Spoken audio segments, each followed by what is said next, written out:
Studio ஜிப்ளிங்கிற நேமை கேட்ட உடனே நம்மள நிறைய பேரோட மைண்டில் ஒரு ஒண்டர்ஃபுல்லான natural environments, magical spirits, plains, அப்புறம் ரொம்பவே ஹார்ட் வார்மிங்காக இருக்க ஸ்டோரிஸ் தான் ஞாபகத்துக்கு வரும்.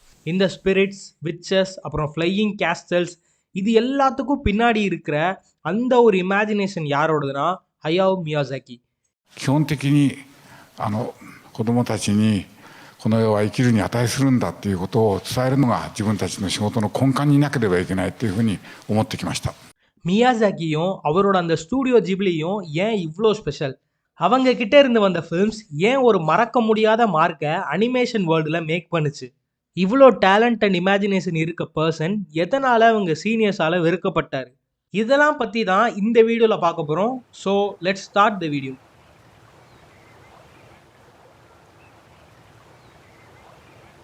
செகண்ட் வேர்ல்டு வார் நடந்துகிட்டு இருக்க அந்த ஒரு டைம், அதாவது ஜான்வரி 5, 1941 டோக்கியோவில் தான் ஹயாவோ மியாசாகி பிறந்தார். மியாசாகி ஏர்பிளைன்ஸுங்கிற ஒரு கம்பெனியை தான் அவரோட ஃபாதர் ரன் பண்ணிட்டு இருந்தார். அது வேர்ல்டு வார் டைம்னால வார்க்கு தேவைப்படுற ஏர்கிராஃப்ட்ஸை மேனுஃபேக்சரிங் பண்ணுறதுக்காக அவங்க ஒர்க் பண்ணிட்டு இருந்தாங்க. இவங்க ஃபேமிலி பிஸ்னஸுக்கும் அனிமேஷனுக்கும் சம்மந்தமே இல்லாத மாதிரி தான் இருக்கும். ஆனால் இந்த ஒரு இடத்துல இருந்து தான் ஃப்ளைட்ஸ் மேலே இருக்கிற இன்ட்ரெஸ்ட் அவருக்கு ஆரம்பிச்சிச்சு. லேட்டரா மியாசாகியோட ஃபிலிம்ஸ் எது எடுத்துக்கிட்டிங்கனாலுமே ஃப்ளையிங் ஆப்ஜெக்ட்ஸ் ஆர் கிரியேச்சர்ஸை காமனாகவே நீங்கள் பார்க்குற மாதிரி மாறிச்சு.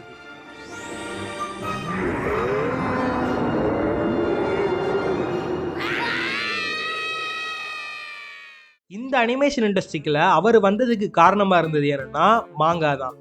முக்கியமாக ஒசாமு தெசுகாவோட மாங்கா.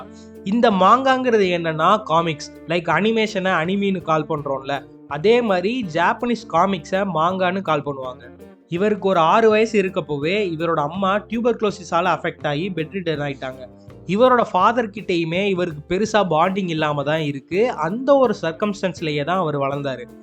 மியாசாகியோட இயர்லி ஸ்கூலிங்குமே முக்காவாசி நேரத்தை தனியாகவும் ரொம்பவும் பவர்லெஸ்ஸாகவும் தான் ஸ்பெண்ட் பண்ணியிருக்காரு. கிரியேட்டிவிட்டி அண்ட் ஃபிக்ஷனல் வேர்ல்டு தான் அவரை சுற்றி இருந்த எல்லா டிஃபிகல்ட்டிஸ்டையும் இருந்து அவரை சேவ் பண்ணி இருந்துச்சுன்னு நிறைய இடத்துல சொல்லியிருக்காரு. இவரோட இயர்லி ஸ்டேஜில் பெரிய பெரிய மெஷின்ஸ், நேச்சுரல் என்விரான்மெண்ட்ஸ், இது எல்லாத்தையும் ட்ரா பண்ணுறதை கம்பேர் பண்ணுறப்போ ஹியூமன்ஸை ட்ரா பண்ணுறது ரொம்பவே கஷ்டமாக இருந்துச்சு. ஸ்கூல் டைமில் கூட அவங்க ஃப்ரெண்ட்ஸ் கிட்ட மாங்கா ரீட் பண்ணுறதையோ இல்லை ட்ரா பண்ணுறதையோ அவர் வெளியே சொல்லாமல் தான் இருந்தார். ஏன்னா மாங்கா கிட்ஸ் மட்டும்தான் ரீட் பண்ணுவாங்கன்னு ஒரு ஸ்டீரியோ டைப் அப்பவும் இருந்துச்சு. லேட்டராக மியாசாகி ஸ்டடீஸ் எல்லாம் கம்ப்ளீட் பண்ண உடனே 1963 டோய் அனிமேஷனில் அனிமேட்டராக ஒர்க் பண்ண ஸ்டார்ட் பண்ணார். நிறையா ப்ரொடக்ஷன்ஸில் அவருக்கு ஒர்க் பண்ண சான்ஸ் கிடச்சிச்சு. அந்த சேம் டைம் ரொம்பவே ஃபாஸ்ட் லேர்னராகவும் அவர் இருந்தார். நிறையா ப்ராஜெக்ட்ஸில் ரொம்பவே இம்பார்ட்டண்டான ரோல் அவர் பண்ண ஆரம்பித்தார். அந்த டோய் அனிமேஷன் ஸ்டூடியோவும் யங் பர்சனோட பேச்சை கேட்டு நிறையாவே அவருக்கு ஆப்பர்ச்சுனிட்டியும் கொடுத்துருந்தாங்க. இவரோட க்ரோத்தை பார்த்து அங்கே இருந்த சில சீனியர் ஆர்டிஸ்ட்லாம் மியாசாகியை வெறுக்க ஆரம்பித்தாங்க. அந்த ஒரு என்விரான்மெண்ட்டில் அவர் சர்வே பண்ணுறதுக்கே ரொம்ப கஷ்டப்பட்டுட்டு இருந்தார். அப்போ தான் அவரோட ஆஃபீஸ் கொலீக் டாகஹாட்டா கூட ஃப்ரெண்ட்ஷிப் ஸ்டார்ட் ஆச்சு. அவர் மியாசாகியை விட ஒரு 4 இயர்ஸ் சீனியர் அந்த ஸ்டூடியோவுக்கு. அவங்க 2 பேருமே ஒட்சுகாங்கிற ஃபேமஸ் ஜாப்பனீஸ் அனிமேட்டரோட ஸ்டூடெண்ட்ஸ். டாகஹாட்டா கிட்ட அந்த எக்ஸ்பீரியன்ஸ் இருந்தனால மியாசாகிக்கு அந்த ஒரு என்விரான்மெண்ட்டில் எப்படி சர்வே பண்ணணும்னு அவர் ஹெல்ப் பண்ணார். அதுக்கப்புறம் அவங்க இன்னும் நிறையா கற்றுக்கிறதுக்காகவும் நிறையா ஃபிலிம்ஸ் பண்ணணுங்கிறதுக்காக 1971 டோய் அனிமேஷன் ஸ்டூடியோவை விட்டு வெளியே வர்றாங்க. நிறைய ப்ராஜெக்ட்ஸில் ஒர்க் பண்ண ஆரம்பிக்கிறாங்க, கோ டைரக்ஷன் பண்ண ஆரம்பிக்கிறாங்க. நிறைய கண்ட்ரீஸ்க்கு ட்ராவல் பண்ணி அங்கே இருக்கிற லேண்ட்ஸ்கேப், கல்ச்சர்ஸ், இது எல்லாத்தையும் ட்ரா பண்ணுறாங்க. 1973 ஜூயி பிக்சர்ஸில் ஜாயின் பண்ணுறாங்க. அதில் அவங்க பண்ண முக்கியமான ப்ராஜெக்ட்ஸ்னு பார்த்தீங்கன்னா ஹெய்டி. அந்த ப்ராஜெக்ட்ஸ்க்கெலாம் சீன் டிசைன் மியாசாகி பண்ணியிருந்தாரு, டாகஹாட்டா டைரக்ஷன் பண்ணியிருந்தாரு. 1985 மியாசாகியும் டாகஹாட்டாவும் சேர்ந்து ஸ்டூடியோ ஜிப்ளி ஸ்டார்ட் பண்ணாங்க. ஜிப்ளிங்கிறது ஒரு இட்டாலியன் வேர்டு. இதுக்கு மீனிங் என்னன்னா டெசர்ட் விண்ட்னு சொல்றாங்க. ஸ்டூடியோ கிப்ளியோட ஃபர்ஸ்ட் அஃபிஷியல் ஃபிலிம்னு பார்த்தீங்கன்னா நௌசிகா ஆஃப் த விண்ட். அந்த ஃபிலிம் கம்ப்ளீட்டா ஒரு போஸ்ட் அபோகலிப்டிக் என்விரான்மெண்ட்ல நடக்கிறது. அந்த ஃபிலிம் ஃபுல் அண்ட் ஃபுல் ஹியூமனுக்கும் அந்த நேச்சருக்கும் உள்ள ரிலேஷன்ஷிப் மாதிரி தான் அந்த ஃபிலிம் இருக்கும். அந்த ஃபிலிம்ல இருந்து ஃபேண்டசி வேர்ல்டை ரியல் வேர்ல்டு கூட பிளெண்ட் பண்றது தான் அவங்களோட ஒரு டோனாவே மாறுச்சு. அந்த ஸ்டூடியோல இருந்து வர ஃபிலிம்ஸ் எல்லாமே எந்த அளவுக்கு அனிமேஷன்ஸ்ல பேர் வாங்குச்சோ அதே அளவுக்கு ஸ்டோரியிலையும் பேர் வாங்குச்சு. மியாசாகியோட முக்காவாசி film traditional good versus evil நரேட்டிவ்ல தான் இருக்கும். அதுல இருக்க கேரக்டர்ஸ் எல்லாமே காம்ப்ளெக்ஸாகவும் மல்டிஃபேஸ்டாகவும் இருக்கும்.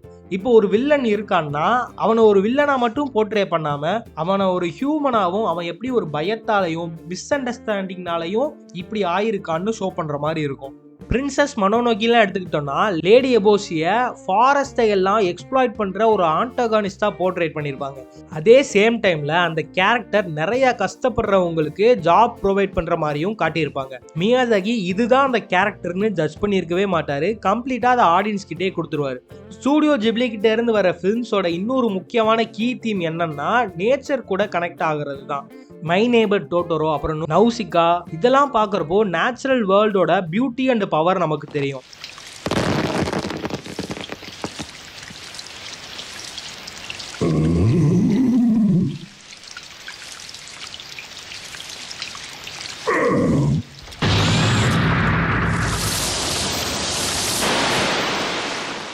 இதே Grave of the Fireflies, The Wind ரைசஸ்லாம் பார்த்தா வார் அண்ட் இண்டஸ்ட்ரியலைசேஷனால வர இம்பேக்ட் நமக்கு புரியும். இவங்க கிட்ட இருந்து வந்த ஃபிலிம்ஸ் எல்லாமே peace and destruction, magic and reality இந்த மாதிரி தான் இருக்கும். இன்னும் சொல்ல போனா இதுதான் ரொம்ப இம்பார்ட்டன்ட் ரோலை அவங்க ஸ்டோரி லைன்லையும் கொண்டு வந்துச்சு. அனிமேஷன் சைடுன்னு எடுத்துக்கிட்டோம்னா அவங்களோட டீடைல்ஸ் அண்ட் ஹேண்ட் ட்ரான் அனிமேஷன்ஸ்க்கு தான் அவங்க ரொம்ப ரொம்ப ஃபேமஸ். ஒரு ஃபில்மையும் பார்த்து அனிமேஷன் பண்ணியிருப்பாங்க. ஒரு சீன்ல இருக்க கிராஸ்ல இருந்து அந்த சீன்ல இருக்கிற பில்டிங் வர ஒன்றையும் அவ்வளோ குவாலிட்டியாக கொடுத்துருப்பாங்க. ஸ்டூடியோ கிப்லியோட ஃபிலிம்ஸ் எல்லாத்துலேயுமே இன்னொரு விஷயத்துக்கும் அவங்க ரொம்ப இம்பார்ட்டன்ஸ் கொடுத்துருப்பாங்க, அதுதான் ஃபுட்ஸ். மியாசாகி கிட்ட இருந்து வர நிறைய ஃபிலிம்ஸ்ல உமனை ஸ்ட்ராங்கா காட்டியிருப்பாங்க. ஏன்னா அது அவங்க அம்மாவை ரிமைண்ட் பண்றதுக்காக. என்னதான் அவங்க அம்மா இவரோட சின்ன வயசுலேயே பெட் ரிடன் ஆயிருந்தாலும் அவங்க ரொம்ப ரொம்ப போல்டானவங்கன்னு மென்ஷன் பண்ணியிருந்தாரு. அதுக்கப்புறம் அவங்க பண்ண நிறைய ப்ராஜெக்ட்ஸ் அவங்க கண்ட்ரிக்குள்ள ஒரு நல்ல ரீச்சே அவங்க ஸ்டுடியோக்கு கொண்டு வந்துருந்துச்சு. அனிமேஷன்னாலே அமெரிக்கான்னு இருந்த அந்த ஒரு டைம் பீரியட்ல இவங்களோட ஃபிலிம்ஸ் குளோபல் மார்க்கெட்டை ரீச் பண்ண ஆரம்பிச்சிச்சு. 2001ல ஸ்பிரிட்டவேங்கிற ஃபில்மை அவங்க ரிலீஸ் பண்ணாங்க. அந்த ஃபிலிம் அகாடமி அவார்ட்ஸ், அதாவது ஆஸ்கர் வின் பண்ணுச்சு. And the Oscar goes to, let's see, Spirited Away, Hayao Miyazaki. Spirited Away தான் நான் English language film best animation feature ஃபில்மை ஃபர்ஸ்ட் டைம் வின் பண்ணது. அந்த ஒரு ஃபிலிம்ல இருந்து தான் இன்டர்நேஷனல் ஆடியன்ஸ் அதிகமாக அவங்களோட ஒர்க்கை பார்க்க ஆரம்பிச்சாங்க. இப்போ நம்ம இந்தியாவிலே எடுத்துக்கிட்டோம்னா ஒரு 2005ல இருந்து ஒரு 2012 அந்த ஒரு டைம் பீரியட்ல நிறைய நம்ம இந்தியாவில் இருக்கிற சேனல்ஸ்லேயே இவரோட ஃபிலிம்ஸை நீங்கள் பார்த்துருக்கலாம். இன்ஃபேக்ட் நீங்கள் ஸ்பிரிட்டவே நிறைய இடத்துல பார்த்துருக்கலாம். ஹெய்டினா பார்த்தீங்கன்னா எனக்கு எந்த பர்டிகுலர் சேனல்னு தெரியல, நிறையா டைம் அந்த இதில் டெலிகாஸ்ட் பண்ணிட்டே இருந்தாங்க.